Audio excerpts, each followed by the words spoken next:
बैठक उन्होंने ली और अभी फर्स्ट सेशन अभी समाप्त हुआ है।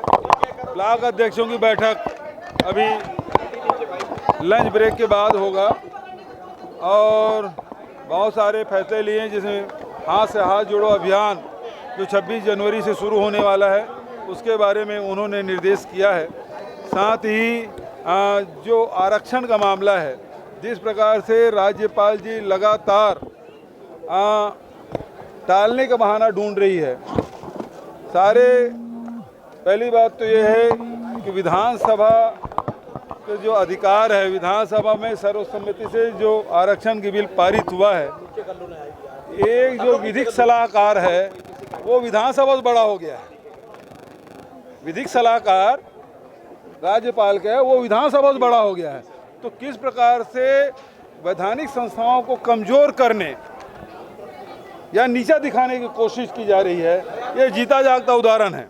जो राहुल जी कहते हैं ना कि जितने संवैधानिक संगठन है उसको कमजोर किया जा रहा है, तो एक जीता जागता उदाहरण है कि विधिक सलाहकार है वो विधानसभा से बड़ा हो गया और कोई अधिकार नहीं है।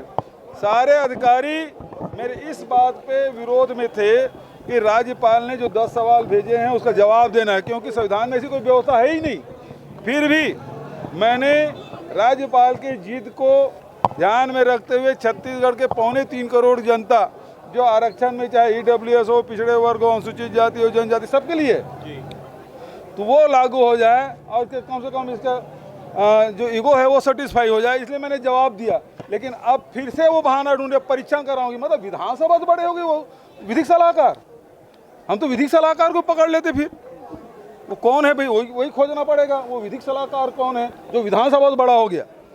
जो काम यदि परीक्षण करना है तो वो कोर्ट परीक्षण करती है, हाई कोर्ट है, सुप्रीम कोर्ट है, वो काम वो विधिक सलाहकार करेगा और इसी कारण से रुक रहा है। ये बेहद दुर्भाग्यजनक है।